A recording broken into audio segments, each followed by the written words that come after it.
দিলাম এটা নে কি এটা একটা বই আমি শিখতে কই এটা শিখতে কি তারপরে আবার বলেন ছুটি দেব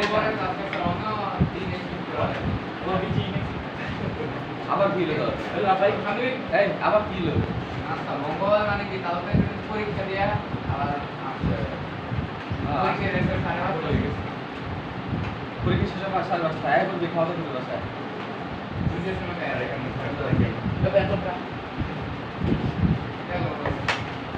ও পরীক্ষা দিয়ে সন্ধ্যার সময় আসবি আর পরীক্ষা শেষ হইতে 6টা 10 মানে 6টা আর কি না 5:30 শেষ হলে নামাজ টামাজ পড়ে তারপরে আমি নাহলে আগে দিনে কি হয়েছে আমার সাথে বেশি সব পাইলে বুঝে আমরাও তো দূরের সময় খাই 7টার সময় নাস্তা করবি একটা বাটার রোল খাবি দেখেন আমার অটো পেলে আমাদের কিছু করা যায় এই ধরো খুলে দাও দেখো অটো বেশি অর্ডার হয়ে গেছে ছেড়ে যাবে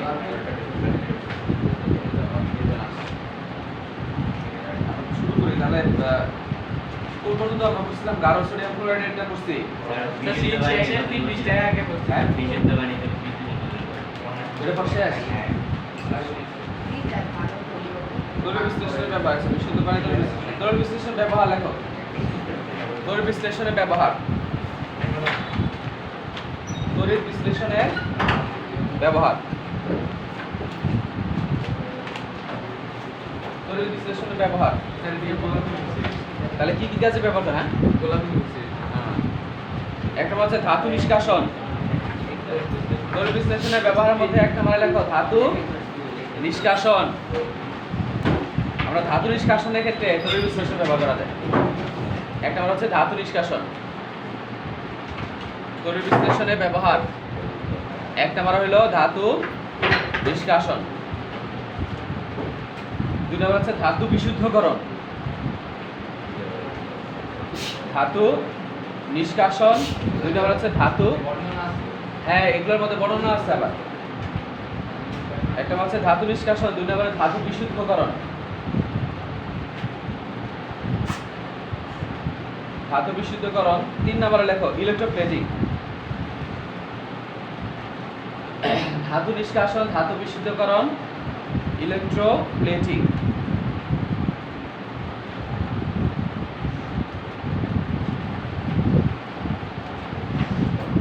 স্যার এক মাস পরীক্ষা না বন্ধ স্যার এক মাস পরীক্ষা না বন্ধ না আগামী মাসে আমরা পরীক্ষা আচ্ছা দেখো ধাতু নিষ্কাশন আমরা করতে পারি তড়িৎ বিশ্লেষণের মাধ্যমে ধাতু নিষ্কাশন এটা অবশ্য আমরা আরেকটা চ্যাপ্টার আছে ওই চ্যাপ্টারে পড়বো ভালো করে এটা কই রাস্তাটা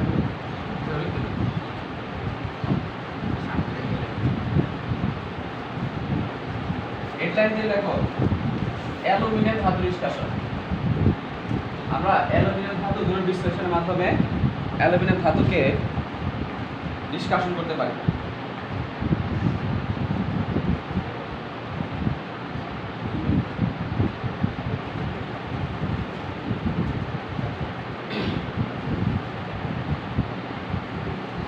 দেখো যে অ্যালুমিনিয়াম ধাতুর আকরিক অ্যালুমিনিয়াম অক্সাইড অ্যালুমিনিয়াম ধাতুর আকরিকের নাম কি অ্যালুমিনিয়াম অক্সাইড আকরিক বুঝো তো আকরিক মানে ওর মানে যেখান থেকে আমরা এই ধাতু সংগ্রহ করি যে উপাদান থেকে যে যৌগ থেকে তাকে বলা হয় আকরিক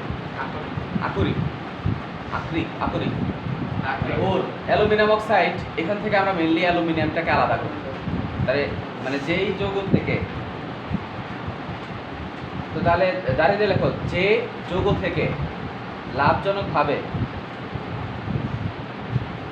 অ্যালুমিনিয়াম বিভিন্ন ধাতু সংগ্রহ করা হয় তাকে আকরিক বলে যে যৌগ থেকে লাভজনকভাবে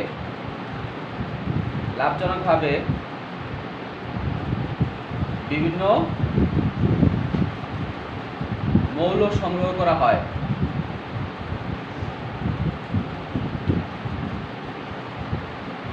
যে বিভিন্ন মৌল সংগ্রহ করা হয় তাকে ওই যৌগের আকরিক বলে লাভজনকভাবে বিভিন্ন মৌল সংগ্রহ করা হয় তাকে ওই যৌগের ওই মৌলের হ্যাঁ ওই মৌলের আকরিক বলে।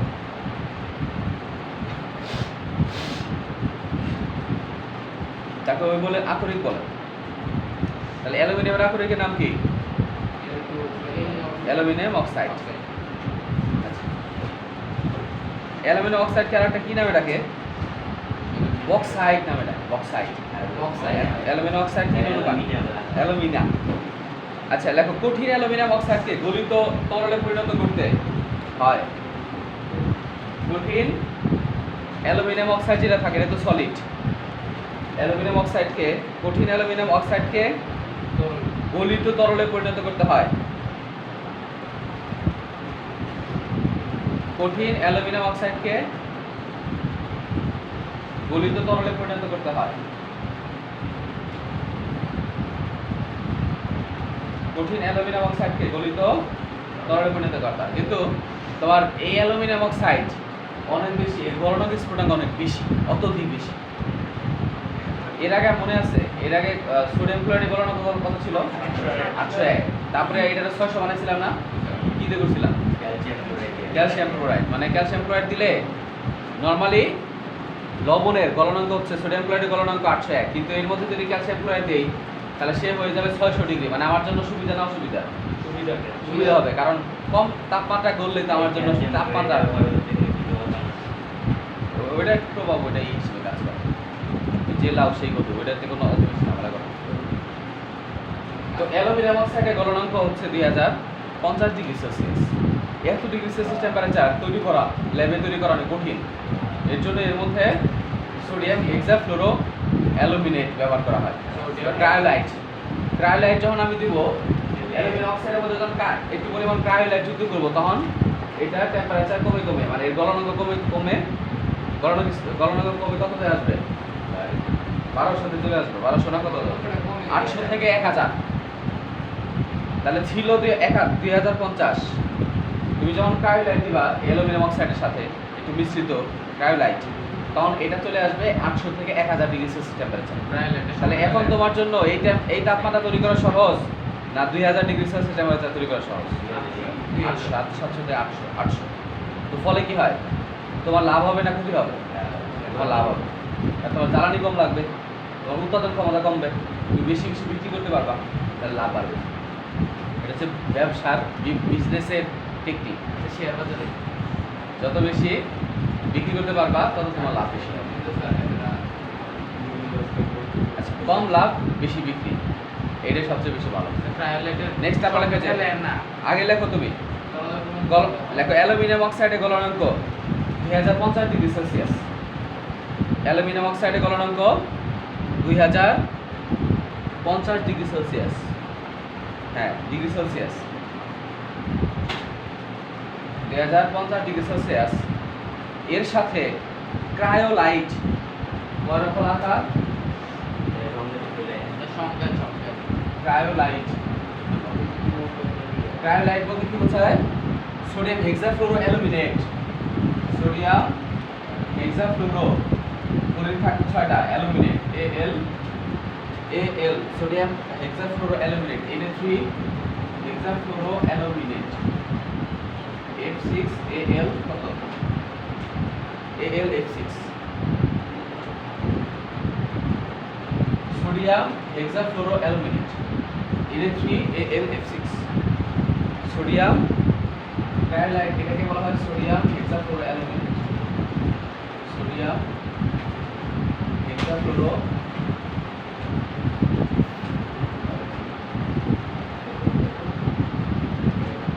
অ্যালুমিনেট। সোডিয়াম হেক্সাফ্লোরো অ্যালুমিনেট বা ক্রায়োলাইট। ক্রায়োলাইট যোগ করা হয়, ক্রায়োলাইট যোগ করা হয়, ক্রায়োলাইট যোগ করা হয়, ফলে গলনাঙ্ক 8000 থেকে 1000 ডিগ্রি সেলসিয়াসে নেমে আসে। ফলে ক্রায়োলাইট যোগ করা হয়।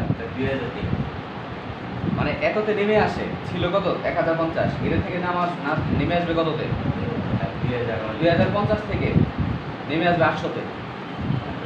তাহলে লেখো গলনাঙ্ক, 2050 ফলে গলনাঙ্ক 800 থেকে 1000-এর মধ্যে নেমে আসে। ডাইরেক্ট 800-তে আসে না, 800 একটা রেঞ্জ আছে, 800 থেকে 1000 ডিগ্রি সেলসিয়াসে নেমে আসে। আগে ছিল 2050, নেমে আসলো 800 থেকে 1000, তাহলে কমলো না বাড়লো? কমছে।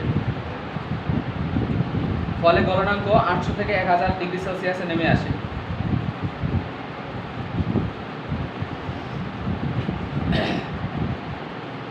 তারপর লেখো গ্রাফাইট কার্বন এর আস্তরণ যুক্ত। হ্যাঁ, দাঁড়িয়ে দিয়ে লেখো গ্রাফাইট আস্তরণ যুক্ত, গ্রাফাইট কার্বনের আস্তরণ যুক্ত। আমরা জানি যে গ্রাফাইট হলো কার্বনের একটা রূপে, জানো তো? তাহলে এটাই বলছে যে গ্রাফাইট কার্বন এর আস্তরণ যুক্ত একটি স্টিলের পাত্রের মধ্যে, গ্রাফাইট কার্বনের আস্তরণ যুক্ত একটি স্টিলের পাত্রের মধ্যে,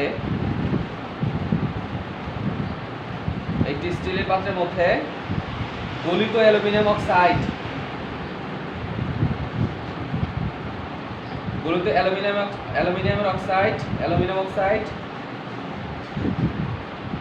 এর আস্তরণযুক্ত একটি স্টিলের পাত্রের মধ্যে গলিত অ্যালুমিনিয়াম অক্সাইড এবং ক্রায়োলাইটের মিশ্রণকে, এটি স্টিলের পাত্রের মধ্যে, না পারলে আমাকে বলো,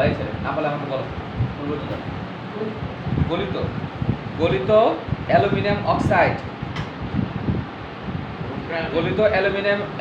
অক্সাইড এবং ক্রায়োলাইটের মিশ্রণকে নেওয়া হয়। গলিত অ্যালুমিনিয়াম অক্সাইড এবং ক্রায়োলাইট, এই না পারলে আমাকে জিজ্ঞেস করো না। হ্যাঁ, সোডিয়াম হেক্সাফ্লুরোঅ্যালুমিনেট লেখা আছে, অ্যালুমিনেট যোগ করা হয়।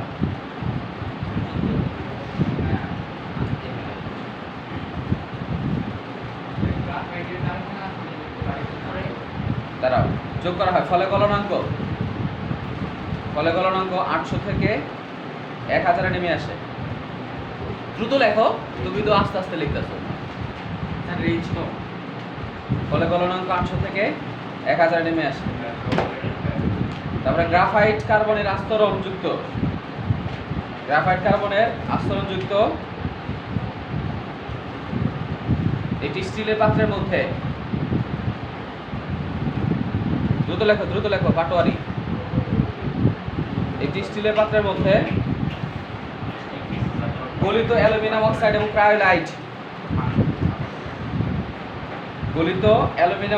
ক্রায়োলাইটের মিশ্রণকে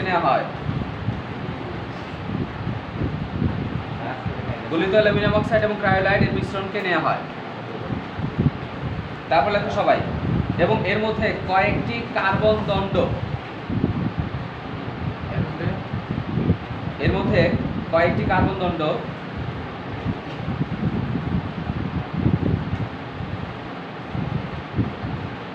এমন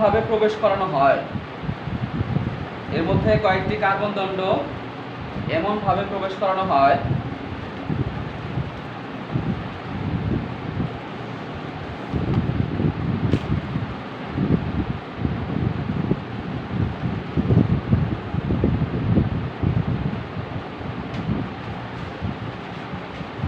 আব্দুল্লাহ আহমেদ আসে নাই,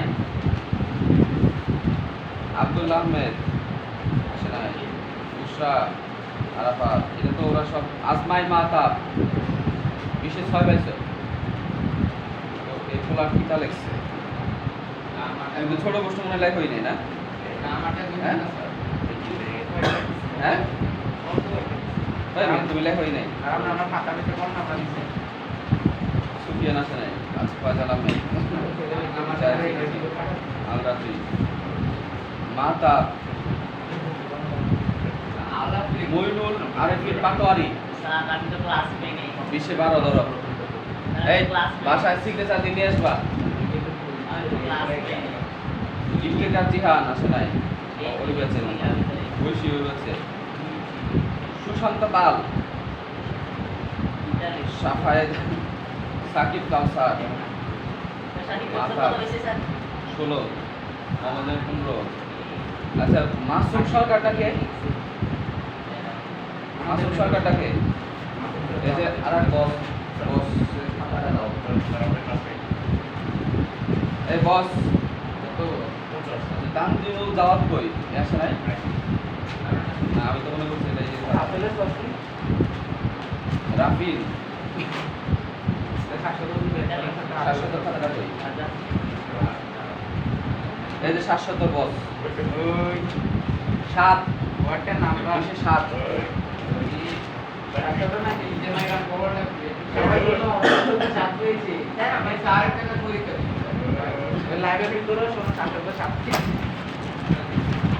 এই কথা বলে না। শাশ্বত তো বোকা। বোকা কেন জানো? কারণ তুমি তোমারে খেপানো যায়। যারা বোকা মানুষ তাদেরকে আমি তাদেরকে সবাই খেপাইতে পারে। আমাদের খেপাইতে পারতো না কেউ।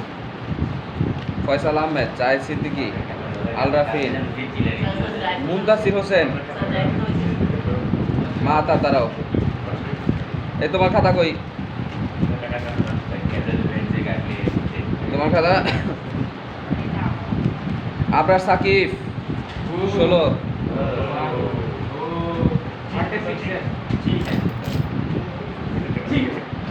তাহলে লেখো যে আস্তরণযুক্ত, লেখো দ্রুত লেখো।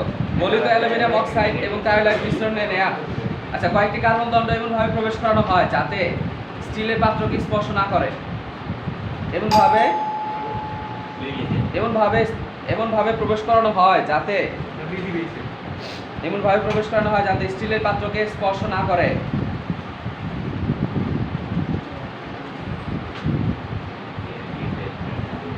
স্টিলের পাত্রকে স্পর্শ না করে। এবার স্টিলের পাত্রকে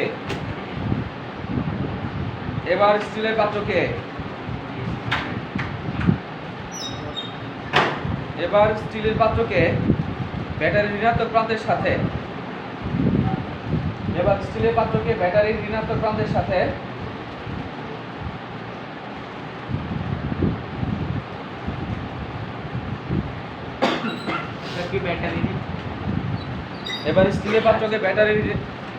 ব্যাটারির ঋণাত্মক প্রান্তের সাথে এবং কার্বন দণ্ডকে ব্যাটারির ধনাত্মক প্রান্তের সাথে যুক্ত করা হয়।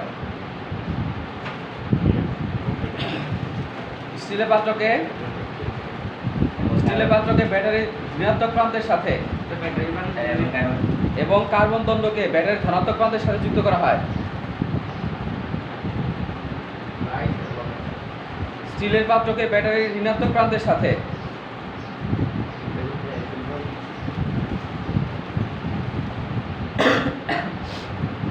এবং কার্বন দণ্ডকে ব্যাটারির ধনাত্মক প্রান্তের সাথে যুক্ত করা হয়।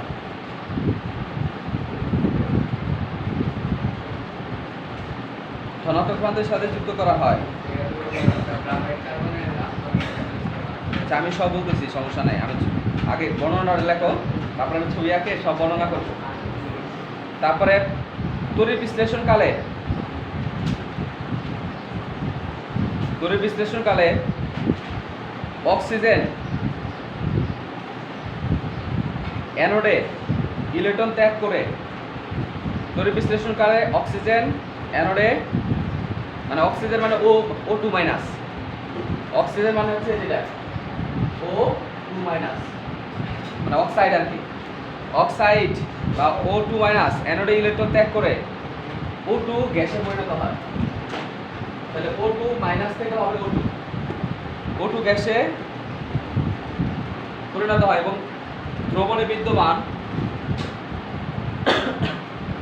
এবং দ্রবণে বিদ্যমান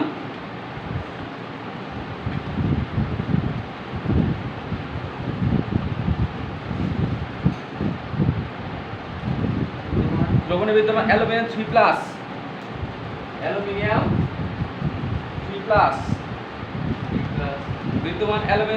ক্যাথোড থেকে ইলেকট্রন গ্রহণ করে দ্রবণে বিদ্যমান অ্যালুমিনিয়াম 3+ ক্যাথোড থেকে ইলেকট্রন গ্রহণ করে অ্যালুমিনিয়াম ধাতুতে পরিণত হয়।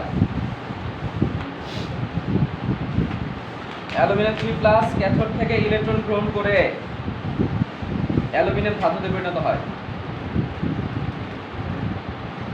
অ্যালুমিনিয়াম 3+ ক্যাথোড থেকে ইলেকট্রন গ্রহণ করে অ্যালুমিনিয়াম ধাতুতে পরিণত হয়।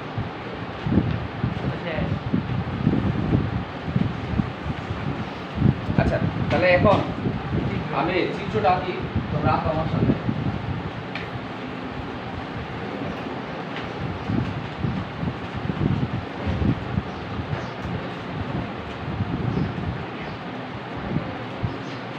প্রথমে একটা স্টিলের পাত্র নেওয়া হয়, স্টিলের পাত্র, গ্রাফাইটের আস্তরণ সহ একটা স্টিলের পাত্র নেওয়া হবে। একটা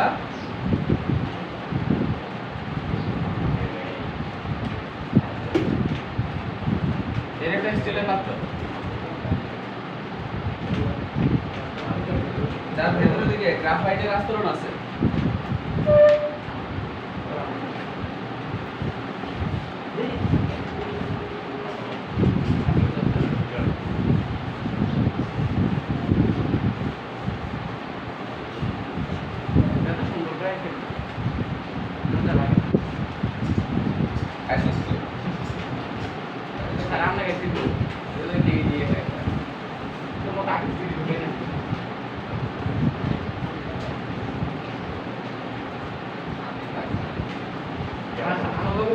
কথা বলো না,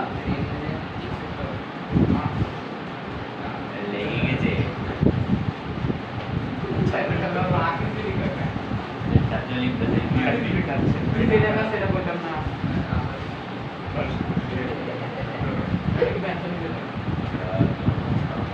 শোনো,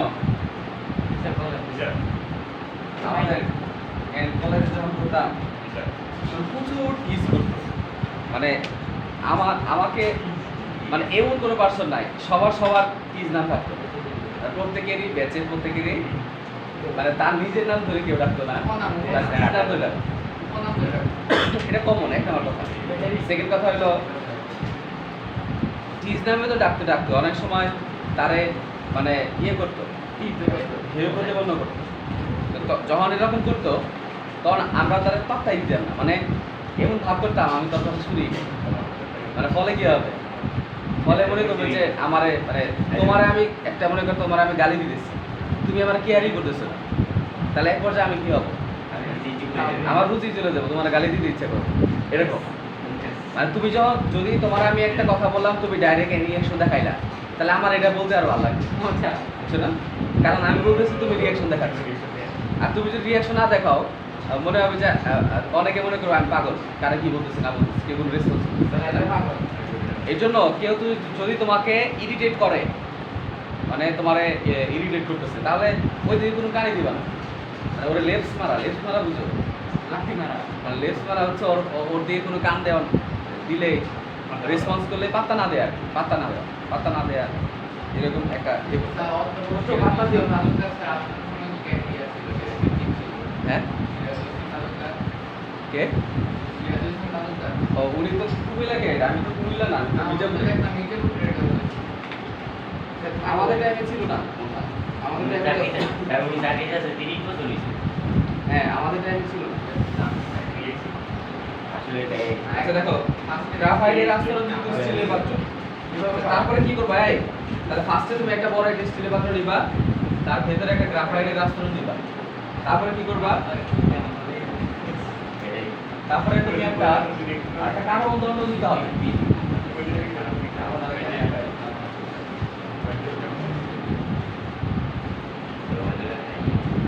সংযোগ ভুল লাগে না,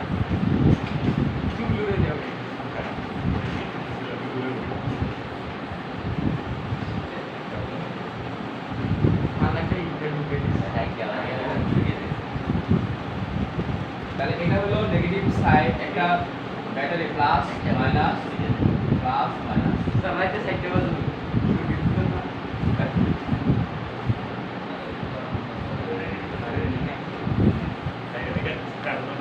হ্যাঁ কার্বন আয়ন,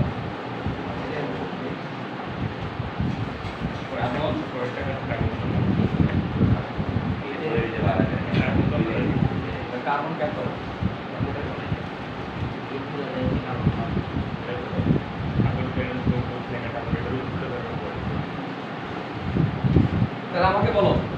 যে ফার্স্টে আমি কি করছি, ফার্স্টে একটা পাত্র নিছি, স্টিলের পাত্র। এই যে লাল যেটা, এটা হলো স্টিলের পাত্র। তার ভেতরে আবার একটা গ্রাফাইট কার্বনের একটা আস্তরণ নিছি, গ্রাফাইট বা কার্বনের একটা আস্তরণ নিছি। নেওয়ার পর আমি আরো একটা কার্বনের একটা অ্যানোড ব্যবহার করছি, যাতে এই অ্যানোড মানে এই যে এই দণ্ড যেটা আছে, এই দণ্ডের সাথে এটা যাতে ডাইরেক্ট টাচ না লাগে এমন ভাবে স্থাপন করছি। তাহলে আর মাঝখানে কি দিয়ে দিছি, মাঝখানে গলিত অ্যালুমিনিয়াম অক্সাইড দিছি। তো এই গলিত অ্যালুমিনিয়াম অক্সাইড যখন দিলাম, তো এটা তো গলানো যায় না, তো এই গলানো কঠিন, কারণ এর গলনাঙ্ক কত 2050 ডিগ্রি সেলসিয়াস, অনেক বেশি। তো এটা গলনাঙ্ক কমানোর জন্য আমরা ক্রায়োলাইট ব্যবহার করছি, সোডিয়াম হেক্সাফ্লোরো অ্যালুমিনেট। কি ব্যবহার করছি? Sodium hexafluoro aluminate. এই কথা বলো না, যখনই আমি সোডিয়াম হেক্সাফ্লোরো অ্যালুমিনেট ব্যবহার করবো, তখন এর গলনাঙ্ক কমে কততে আসবে? 800 থেকে 1000 এর মধ্যে আসবে। তাহলে এটা আমার জন্য সুবিধা। তাহলে এই দ্রবণের মধ্যে গলিত অ্যালুমিনিয়াম অক্সাইডের মধ্যে কোন কোন আয়ন থাকবে বলো তো? শাশ্বত বলতো, মানে অ্যালুমিনিয়াম অক্সাইড ভেঙে কি তৈরি হবে? হ্যাঁ, কি কি আয়ন তৈরি হয়? আয়ন অ্যালুমিনিয়াম 3+ আয়ন হবে আর অক্সিজেন। আর আমরা নরমালি কি জানি যে অ্যালুমিনিয়াম অক্সাইড ভেঙে Al2O3, অ্যালুমিনিয়াম অক্সাইড ভেঙে অ্যালুমিনিয়াম 3+ আর O2- তৈরি হবে, তাই না? এটা তো কথা। তাহলে এই দ্রবণের মধ্যে তুমি কি পাবা? এটা শুধু দ্রবণ না, কিন্তু দ্রবণ মানে কি, ওর মধ্যে পানি আছে। আর এটা জলীয় দ্রবণ মানে পানি আছে এখানে। আর এটা হলো গলিত। এটা কি হবে? গলিত, মানে এর মধ্যে পানি নাই। না, অক্সিজেন গ্যাস এখনো তো হয় নাই। অক্সিজেন গ্যাস হইলে উড়ে যাবে। এটা আসলে তোমার গলায় দেওয়ার জন্য ব্যবহৃত হয়েছে। এই ক্ষেত্রে তোমার ক্রায়োলাইট এখানে মুখ্য বিষয় না, যে ক্রায়োলাইট যে এখানে তোমার ডিস্টার্ব করবে এমন কিছু, এর জন্য তো সিলেক্ট করে দিচ্ছি, যাতে মানে তোমার না যাতে তোমার হচ্ছে কি সাপও মরবে লাফে বাঁধবে, মানে গলনাঙ্ক কমাই দিবে, ও ডিস্টার্ব করবে না। মানে সোডিয়াম হেক্সাফ্লোরো অ্যালুমিনেট এটা ঝামেলা করবে। তাহলে অ্যালুমিনিয়াম আর O2-। কারণ কি? কারণ হচ্ছে সোডিয়াম যেটা হবে, মানে সোডিয়াম হেক্সাফ্লোরো অ্যালুমিনেট হইলেও সোডিয়ামের গলনাঙ্ক কত উপরে, সোডিয়াম সক্রিয় স্থিতির উপরে না, তো তার নিচে কি আছে? অ্যালুমিনিয়াম। তাহলে অ্যালুমিনিয়াম আগে যাবে। আর ওইখানে কি আছে? এখানে তো সামান্য পরিমাণ কমিয়ে দিছো সোডিয়াম হেক্সাফ্লোরো অ্যালুমিনেট, কিন্তু ম্যাক্সিমামই কি আছে মধ্যে? অ্যালুমিনিয়াম আর অক্সিজেন। তাহলে সেক্ষেত্রে অ্যালুমিনিয়ামটা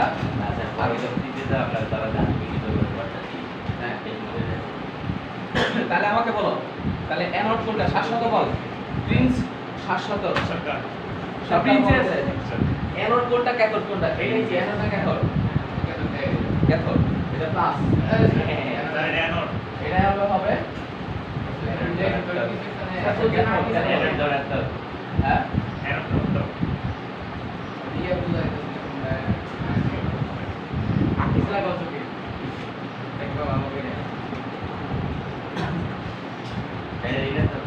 তাহলে অ্যানোড ধনাত্মক আমরা জানি, আরে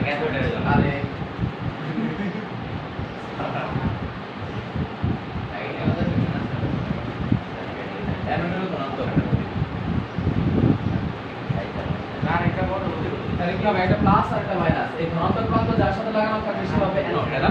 আর ঋণাত্মক প্রান্ত সেটা হলো ক্যাথোড। তাহলে অ্যানোডে কি হয়? অ্যানোডে অ্যানায়ন যায় এবং অ্যানোডে জারণ ঘটে, আর ক্যাথোডে ক্যাটায়ন যায়, বিজারণ ঘটে। তাহলে রিঅ্যাকশনটা লেখো। তাহলে বলো ক্যাথোডে জমা হবে, তাই না? ক্যাথোডে কি আসবে তাহলে? অ্যালুমিনিয়াম আসবে। অ্যালুমিনিয়াম এই ক্যাথোডের মধ্যে জমা হবে। তো আমরা এমন একটা সিস্টেম করছি যে এই ক্যাথোডের মধ্যে যখন জমা হবে, সবগুলা অ্যালুমিনিয়ামকে একটা পাত্রের মাধ্যমে বের করে নিয়ে আসবে সাইড থেকে। অ্যালুমিনিয়াম যে জমা হবে এখানে, এই অ্যালুমিনিয়াম জমাকৃত অ্যালুমিনিয়ামকে আমরা একটা সাইড থেকে এদেরকে বের করে নিয়ে আসবো। সাইড থেকে গলিত অ্যালুমিনিয়াম, হ্যাঁ হ্যাঁ গলিত নিষ্কাশিত অ্যালুমিনিয়াম, গলিত অ্যালুমিনিয়াম নিষ্কাশন।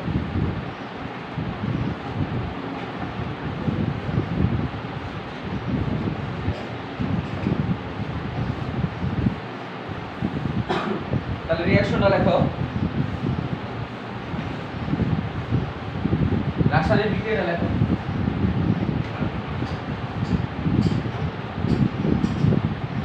রাসায়নিক বিক্রিয়া। রাসায়নিক বিক্রিয়ার মধ্যে তাহলে অ্যানোডে কি হয়? জারণ না বিজারণ? অ্যানোডে জারণ। তাহলে জারণ কার হয়? অ্যানায়নে না ক্যাটায়নে?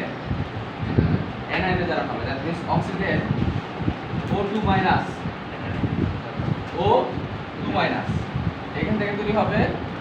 সে কয়টা ইলেকট্রন ত্যাগ করবে? দুইটা, মানে -2 ইলেকট্রন। সে এখান থেকে হবে O2, ঠিক আছে না? মানে একটা অক্সিজেন হবে, কিন্তু অক্সিজেন কি একটা অবস্থায় থাকতে পারে? পরমাণু আকারে থাকতে পারে না, সে অণু আকারে থাকবে। যেহেতু অণু আকারে থাকবে তাহলে দুইটা আসবে। তাহলে এটা দুইটা গুণ করো, দুইটা O2 মাইনাস, এর থেকে মাইনাস 4টা ইলেকট্রন সে ত্যাগ করবে। ত্যাগ করে কি হবে? O2 মাইনাস হবে। এটা কে বুঝে নাই বলো? মানে নরমালি দেখো, নরমালি O2 মাইনাস থেকে হয়ে যাবে অক্সিজেন পরমাণু। তাহলে কয়টা ইলেকট্রন ত্যাগ করবে? দুইটা, তাহলে -2 ইলেকট্রন। কিন্তু আমার অক্সিজেন পরমাণু হইলো, অক্সিজেন পরমাণু গঠন সম্ভব। তাহলে অক্সিজেন অবশ্যই অণু আকারে থাকবে, দুইটা আকারে থাকবে। তাহলে এটা যদি O2 আকারে থাকে তাহলে ডাবল হয়ে গেল। তাহলে এই পাশে ডাবল করতে হবে না? মানে এখানে অক্সিজেন দুইটা হয়েছে না, এখানে অক্সিজেন পরমাণু দুইটা দিতে হবে না? এটা তো চার্জ, এটা কিন্তু তার পরমাণু সংখ্যা বোঝায় না, এটা চার্জ বোঝাইছে। তাহলে আমার পরমাণু দুইটা বানাইতে হবে। তো দুইটা অক্সিজেন পরমাণু কয়টা ইলেকট্রন ত্যাগ করবে? চারটা। তাহলে এখানে 4টা ইলেকট্রন ত্যাগ করলো, তাহলে হয়ে গেল O2 মাইনাস। আচ্ছা, অ্যানোডে জারণ, ক্যাথোডে কি হবে? হ্যাঁ অবশ্যই, ক্যাথোডে কি হবে? বিজারণ। তাহলে বিজারণ কাটা ক্যাটায়নে না অ্যানায়নে?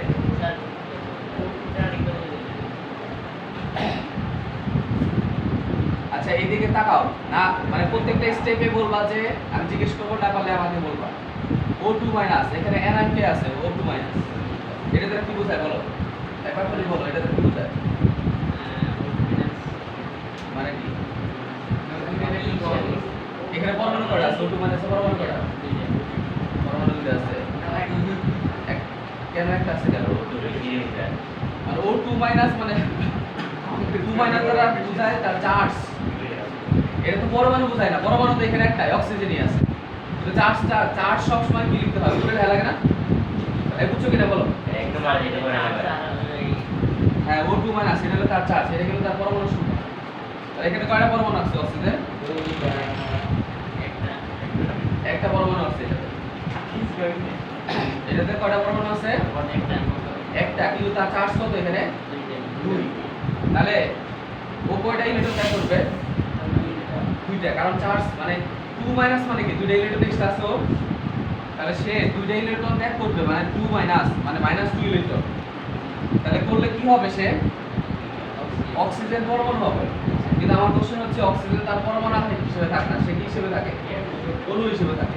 তাহলে ওরে আমি অবশ্যই কি বানাতে হবে? O2 বানাতে হবে। মানে অক্সিজেন পরমাণু ছিল একটা, করে দিছি ডাবল, O2 বানাই দিছি। তাহলে এখানে পরমাণু দুইটা, এখানে অবশ্যই কত দিয়ে গুণ করতে হবে? 2 দিয়ে গুণ করব। তাহলে এটা 2 দিয়ে গুণ করো, এটা 2 দিয়ে গুণ করলে কত? 4। বুঝতে পারছো? আচ্ছা, এখন ক্যাথোডে বিজারণ হবে। বিজারণ কাদের হবে? ক্যাটায়নের কি হবে? বিজারণ হবে। ক্যাটায়ন কে আছে? অ্যালুমিনিয়াম 3+। তাহলে অ্যালুমিনিয়াম 3+। তাহলে বলো এখানে অ্যালুমিনিয়াম কয়টা আছে? 3টা বাকি আছে। অ্যালুমিনিয়াম কয়টা? পরমাণু একটা। চার্জ কয়টা? 3। তাহলে কয়টা ইলেকট্রন সে গ্রহণ করবে? 3টা। তাহলে 3টা ইলেকট্রন সে গ্রহণ করবে। গ্রহণ করে সে অ্যালুমিনিয়াম ধাতু হবে। কিন্তু চিন্তা করো, আচ্ছা এটা দিলেও হবে, বাট তুমি এই পাশের ইকুয়েশন আর এই পাশের ইকুয়েশন মিলাই দিলে সবচেয়ে ভালো হবে। তাহলে চিন্তা করো, ও 4টা ইলেকট্রন ত্যাগ করছে, ও 3টা ইলেকট্রন গ্রহণ করছে, এটা কি সম্ভব? কথা বুঝছো না? ও 4টা ইলেকট্রন যদি ত্যাগ করে, ওরা 4টা ইলেকট্রন গ্রহণ করতে হবে। কথা বুঝছো কিনা? এই বলো। কারণ আমরা জানি পরমাণু কোনো একটা মূল রিঅ্যাকশনের ক্ষেত্রে বিক্রিয়ক যতগুলো মানে বিজারক যতগুলো ইলেকট্রন ত্যাগ করে, জারক ততগুলো ইলেকট্রন গ্রহণ করে, তাই না? কথা বুঝছো না? কারণ একটা বিক্রিয়ার পরমাণু তৈরি হয় না, শেষ হয় না। ইলেকট্রন তৈরি হবে না, শেষ হবে না। তো ও যদি 4টা ইলেকট্রন ত্যাগ করে, অবশ্যই ওকে কি করতে হবে? 4টা ইলেকট্রন গোল করতে হবে না? চারটে ইলেকট্রন ত্যাগ করলো, একটা কোথায় গেল? কোথায় গেল? ও এই 4টা ইলেকট্রন ত্যাগ করে ছেড়ে দিল। ওই 4টা ইলেকট্রনকে অ্যালুমিনিয়াম আবার সাথে সাথে গ্রহণ করতে হবে। কোথায় গেল না এমন না যে এক জায়গায় ঘুরে গেছে, এমন না, মানে এটা কন্টিনিউয়াস। অ্যানোডে ক্যাথোডে গেছে, তারপরে অ্যালুমিনিয়াম গ্রহণ ও করতে হ্যাঁ হ্যাঁ, এই যে ও যেমন অক্সিজেন অ্যানোড, অ্যানোড কোনটা? অ্যানোড হলো এটা। অ্যানোডে কে যাবে? অ্যানায়ন যাবে। সে এখানে যখন যাবে তখন সে এখানে ইলেকট্রন দিয়ে দিবে। আবার অ্যালুমিনিয়াম কি করবে? সে এখানে এখান থেকে ইলেকট্রন নিয়ে নিবে, দিয়ে সে অ্যালুমিনিয়াম চালু করবে। এর কথা হলো তাহলে তুমি ও 4টা ইলেকট্রন ত্যাগ করলো, ও 3টা ইলেকট্রন গ্রহণ করছে, তাহলে এই পুরো রিঅ্যাকশনটা 3 গুণ করবা, আর এই পুরো রিঅ্যাকশনটা তুমি 4 দিয়ে গুণ করবা, তাহলে কত হয়ে যাবে? 12 হয়ে যাবে না?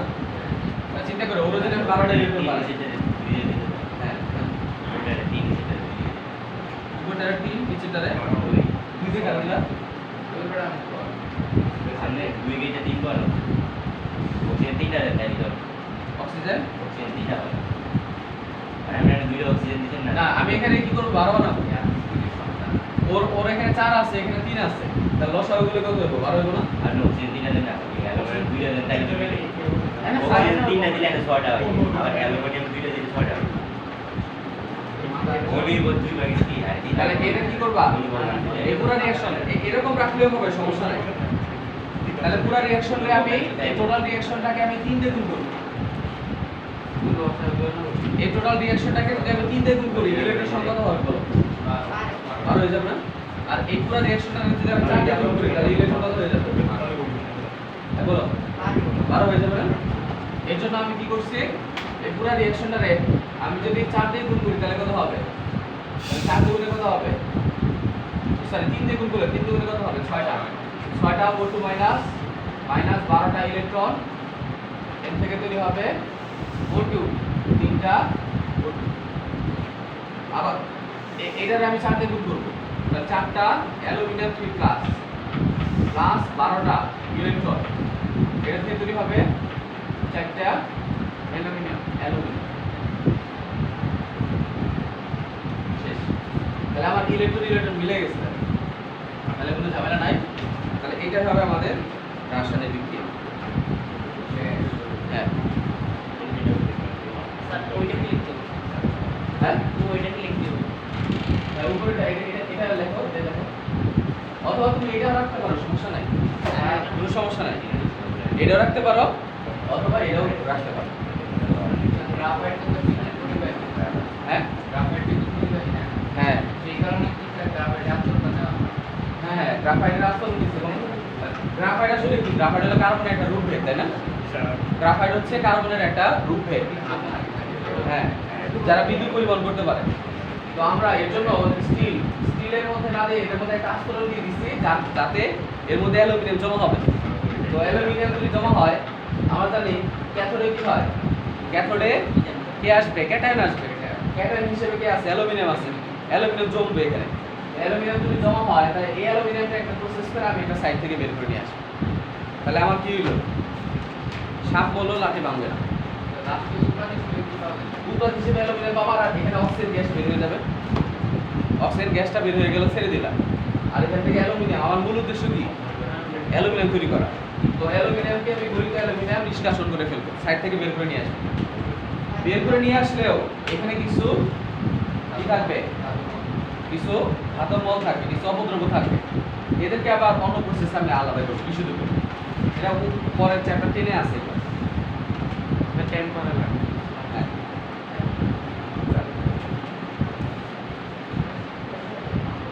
নেক্সট এটা দেখো, এখন তুমি যে অ্যালুমিনিয়ামটা পাইলা, এই অ্যালুমিনিয়াম ধাতু যেটা পাইলা, এই অ্যালুমিনিয়াম ধাতু কি 100% বিশুদ্ধ?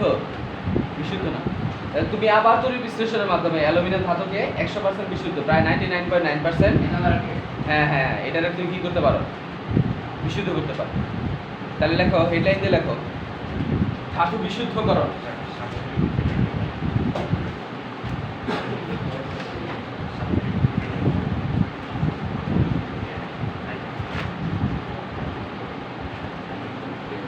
লেখো, তড়িৎ বিশ্লেষণ পদ্ধতিতে কপার ধাতু বিশুদ্ধকরণ। ধাতু বিশুদ্ধ করো। হ্যাঁ, ধাতু বিশুদ্ধকরণের মধ্যে ব্র্যাকেটে লেখো তড়িৎ বিশ্লেষণ পদ্ধতিতে কপার ধাতু বিশুদ্ধকরণ। তড়িৎ বিশ্লেষণের মাধ্যমে কপার ধাতু বিশুদ্ধকরণ।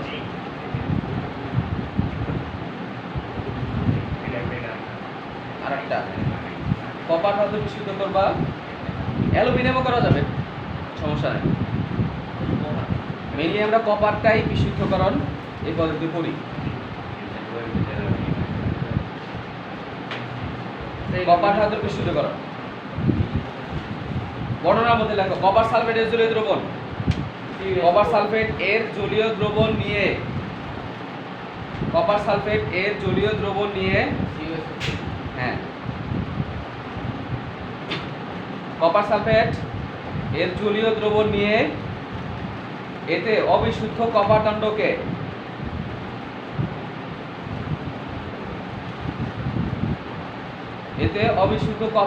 দণ্ডকে হ্যাঁ দ্রবণ নিয়ে এতে অবিশুদ্ধ কপার দণ্ডকে ব্যাটারি ধনাত্মক প্রান্তের সাথে পাটোয়ারি, আমি তো এখন তো ফার্স্ট থেকে বলতেছি, তুমি কেন লিখতে পারতেছো না?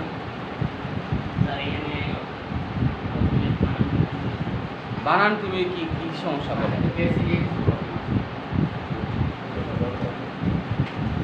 তুমি তো তাহলে সবসময় তোমার অন্যের উপর ডিপেন্ড হয়ে থাকা লাগবে, বুঝছো না?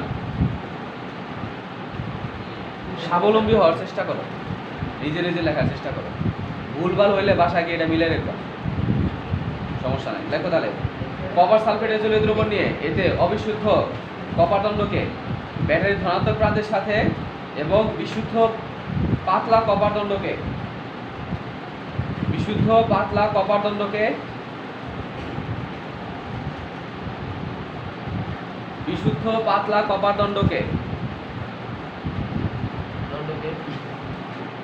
ব্যাটারির ঋণাত্মক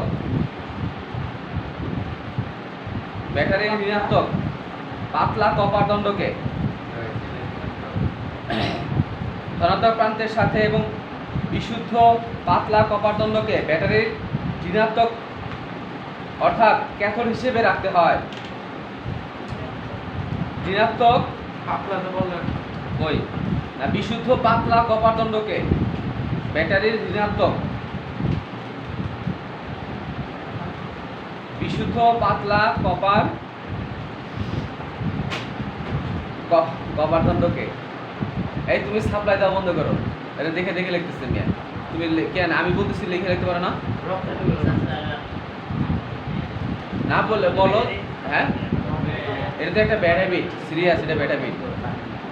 তুমি পরীক্ষা হলে দিয়ে দেখে যাও, পারতেছো না, কিন্তু তোমার তুমি লিখতে পারতেছো না, কনফিউশনের অভাব। পরে স্যাররা পরীক্ষা খাতা মানে দেখে লেখে না, মানে দেখে তোমার খাতা দেখে না। তুমি মেন জিনিস লিখতে পারলে ওকে নাম্বার দিবে মাস্ট, মানে সারা খাতার পড়ার টাইম নেই। নেক্সট লেখো তাহলে ব্যাটারির ধনাত্মক প্রান্তের সাথে এবং বিশুদ্ধ পাতলা কপার দণ্ডকে ব্যাটারির ঋণাত্মক অর্থাৎ ক্যাথোড হিসেবে রাখতে হয়।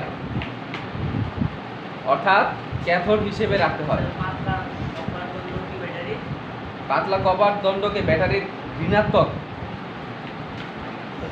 তুমি তো লেখা স্লো মনে হয় তোমার লেখা, না? দ্রুত লেখো। ঋণাত্মক অর্থাৎ ক্যাথোড হিসেবে রাখতে হয়। ব্যাটারি চালু করলে ক্যাথোড হিসেবে রাখতে হয়। তারপর লেখো যে ব্যাটারি চালু করলে অবিশুদ্ধ কপার দ্রবণে আসে। ব্যাটারি চালু করলে অবিশুদ্ধ কপার দ্রবণে আসে। ব্যাটারি চালু করলে অবিশুদ্ধ কপার দ্রবণে আসে এবং কপার 2+ আয়নে পরিণত হয়। মানে আমরা বলবো আস্তে আস্তে, আগে লেখো, বর্ণনাটা লেখো, তারপরে ছবি আঁকলে সব দ্রবণে আসে এবং কপার 2+ আয়নে পরিণত হয়। এবং কপার 2+ আয়নে পরিণত হয় এবং দ্রবণের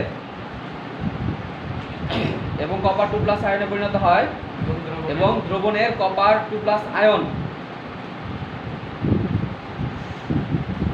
দ্রবণের কপার 2+ আয়ন দুটি ইলেকট্রন গ্রহণ করে, আজকে তো পরীক্ষা দেওয়ার কথা ছিল না,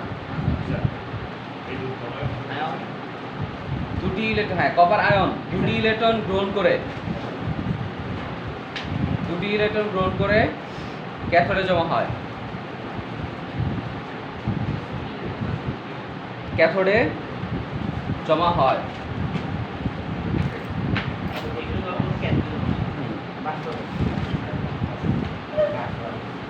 আজকে তো পরীক্ষা দেওয়ার কথা, লাস্টে 5 মিনিটে পরীক্ষাটা দিয়ে ফেলো।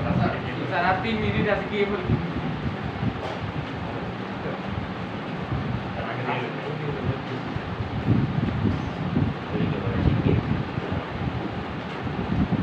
স্যার আমরা তো থেকে পরীক্ষা দিয়ে দেন। তাহলে দেখো ফার্স্টে আমরা কি করব, অ্যালুমিনিয়াম আমরা জানি এখানে নিচে তোমরা আলাদা করে স্টার দিয়ে লেখো। আমরা তো কয়টা যে স্টাফ লেখো তড়িৎদ্বার হিসেবে যেই ধাতু ব্যবহার করা হয়, তড়িৎদ্বার হিসেবে যেই ধাতু ব্যবহার করা হয়, তড়িৎদ্বার হিসেবে যেই ধাতু ব্যবহার করা হয়, তড়িৎ বিশ্লেষ্য হিসেবে ওই ধাতুর লবণ ব্যবহার করলে, তড়িৎ বিশ্লেষ্য হিসেবে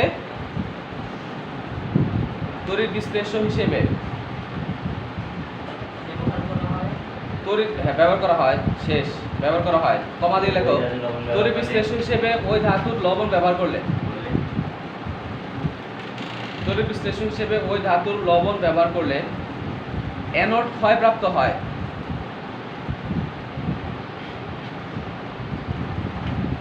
তড়িৎ বিশ্লেষ্য হিসেবে ওই ধাতুর লবণ ব্যবহার করলে অ্যানোড ক্ষয়প্রাপ্ত হয়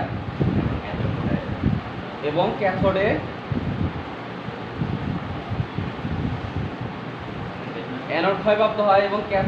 ক্যাথোডে ধাতু জমা হয়। অ্যানোড ক্ষয়প্রাপ্ত হবে এবং ক্যাথোডে কি হবে, ওই ধাতু জমা হবে, দ্রবণ থেকে জমা হবে। মানে কি, মানে আমি ছবিটা কি দেখো, তুমি একটা পাত্র নিলা, এই একটা পাত্রের মধ্যে তুমি কি করবা, এই পাত্রের মধ্যে তুমি একটা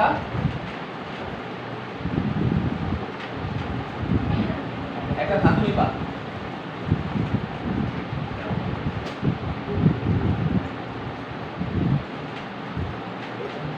এটা হলো একটা অবিশুদ্ধ কপার অ্যানোড।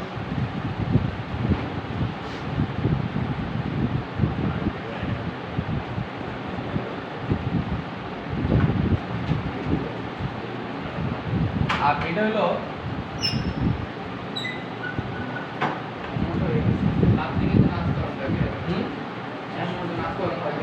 হ্যাঁ পাত্রের মধ্যে আশ্রয় নাই, এক্ষেত্রে পাত্রের মধ্যে আশ্রয় নাই। স্যার অ্যানোডে না ক্ষয়প্রাপ্ত হইব দাঁড়াও, আর এটা ভিডিও করে পরে এটা মনে যেতে পারে এই মাঝে আছে। তাহলে আমি বলছিলাম এখানে অ্যানোড হিসেবে বা তড়িৎদ্বার হিসেবে যে ধাতু নিবা, মানে আমি এখানে কোন ধাতু নিছি, এটা হলো কপার, এই কপার ধাতু নিছি এবং তার যদি লবণ দেই, লবণ মানে হচ্ছে কপার সালফেট, তড়িৎ বিশ্লেষ্য হিসেবে কপার সালফেট নিলাম, মানে কপার 2+ সালফেট 2-। এটা বুঝছো না, বুঝো না বলো না, আমার ইচ্ছা হয়েছে কি যে আমি একটা ধাতু নিব, আর যেই ধাতুটা নিব ওই ধাতু লবণ নিব, কপার সালফেট হইলো কপারের একটা লবণ, বুঝছো কিনা? এই পাটরি বুঝছো বলছো, আমি কপার সালফেট নিছি, কপার সালফেট পানির মধ্যে গিয়ে কি হয়, বা দ্রবণে গিয়ে দ্রবণ বা গলে গিয়ে কি হবে, সে কপার আয়ন হবে না, কপার 2+ হবে, সালফেট 2- হবে। এটা বুঝছো কিনা বলো না, বলো। এই কপার সালফেট যেটা নিছো, জলীয় দ্রবণ নিছি, অবশ্য জলীয় দ্রবণের মধ্যে কপার সালফেট পানির মধ্যে যাওয়ার পর কপার সালফেট ভেঙে যায়, জানো তো? আয়নীয় যৌগ কি হয়, পানিতে দ্রবীভূত হয় না? দ্রবীভূত কিভাবে হয়, কপার 2+ আয়ন তৈরি করবে, সালফেট 2- আয়ন তৈরি করবে। এখন বুঝছো কিনা বলো?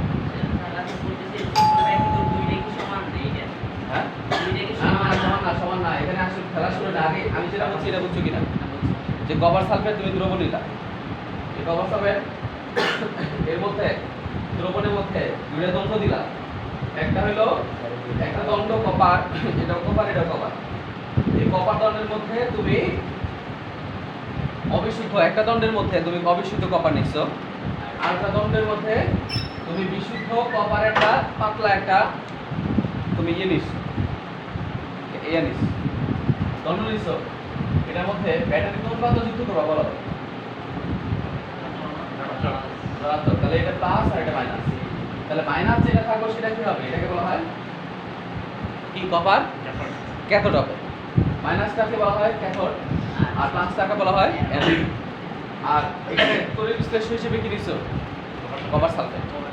তাহলে আমি তোমাদের একটা কথা বলছিলাম যে যেই ধাতু মানে তড়িৎ বিশ্লেষণ মানে তড়িৎদ্বার হিসেবে যে ধাতু নিবা, তড়িৎ বিশ্লেষণ হিসেবে ওই ধাতুর লবণ ব্যবহার করলে অ্যানোড ক্ষয়প্রাপ্ত হয়, ক্যাথোডে জমা হয়। লবণ শুধু কই পাচ্ছে তোমাদের কি মানে আসলে কোনো মানে ইয়ে আছে?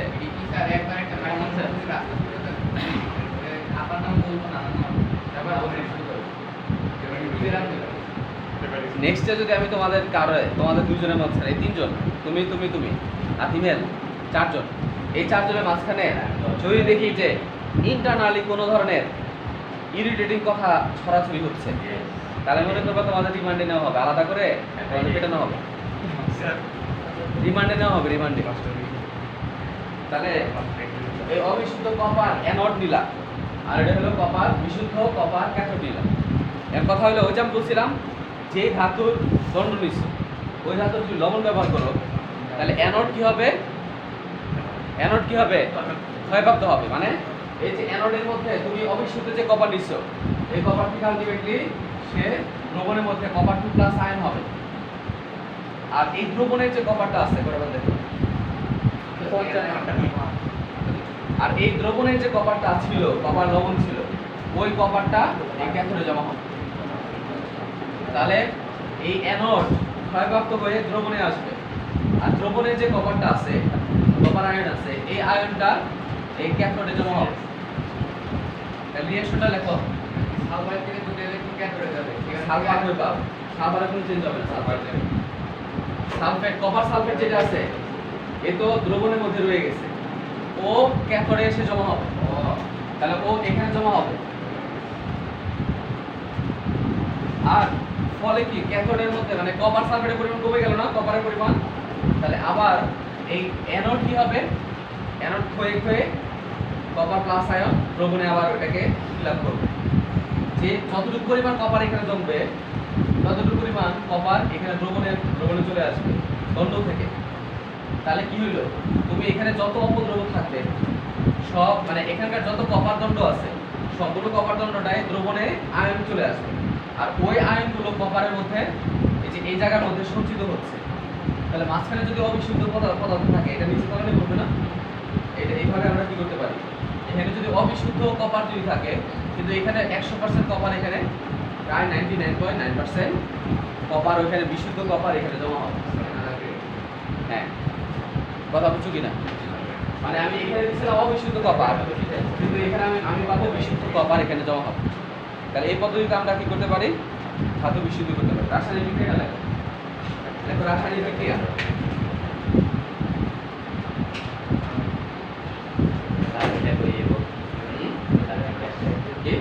সালফেট এগুলো চেঞ্জ হবে না। তাহলে অ্যানোডে জারণ হবে, কপার থেকে কপার 2 প্লাস হবে।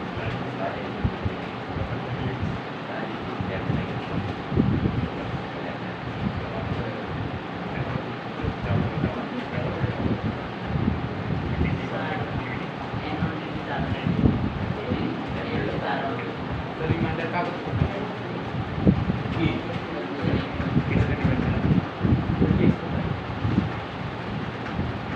বলো? তাহলে অ্যানোড আমরা না বললাম যে অ্যানোড হচ্ছে এই দণ্ডটা হলো অ্যানোড। অ্যানোড কি হয়? ক্ষয়প্রাপ্ত হয়। মানে অ্যানোড থেকে সে দুইটা ইলেকট্রন, মানে এই অ্যানোডের যে কপার আছে দুইটা ইলেকট্রন ত্যাগ করবে, ত্যাগ করে অ্যানোডের কপার ধাতুতে পরিণত হবে, কপার প্লাস আয়নে পরিণত হবে। মানে ধাতুটা হয়ে যাবে কপার প্লাস আয়ন। জারণ এই অ্যানোডে কি হয়? জারণ ঘটে না বিজারণ ঘটে? জারণে কি হয়? ইলেকট্রন ত্যাগ হয়। তাহলে হ্যাঁ তো পাও না আমি কি তোমার একদম ই করে দিয়ামু, বাসায় যাই দিয়ামু? জারণ বিজারণ না বুঝলে তো তুমি কেমিস্ট্রি কিছু বুঝবা না। তুমি থেকে যাবে, তুমি থেকে ক্লাস করে তারপরে যাবে। তাহলে এখানে কপার যেটা আছে, কপার যে দণ্ডটা আছে, সে কপার দণ্ডর যে কপার আছে ধাতু, ও দুইটা ইলেকট্রন ত্যাগ করবে, যোগ করে কপার 2 প্লাসে পরিণত হবে। আর এই দ্রবণের যে কপার 2 প্লাস আয়ন আছে, ওরা দুইটা ইলেকট্রন গ্রহণ করে কপার ধাতুতে পরিণত হবে। এটা কে বুঝো না বলো? হ্যাঁ, সমতা তো পূরণ করা আছে। ও দুইটা ইলেকট্রন ত্যাগ করলে দুইটা ইলেকট্রন গ্রহণ করছে, দুইটা তো ইয়ে আছে, মিলানো তো আছে। তাহলে এই পদ্ধতিতে আমরা ধাতু কি করতে পারি? বিশুদ্ধ করতে পারি। তাহলে ধাতু বিশুদ্ধকরণ প্রক্রিয়াটা হচ্ছে এটা। ঠিক আছে, থ্যাংক ইউ।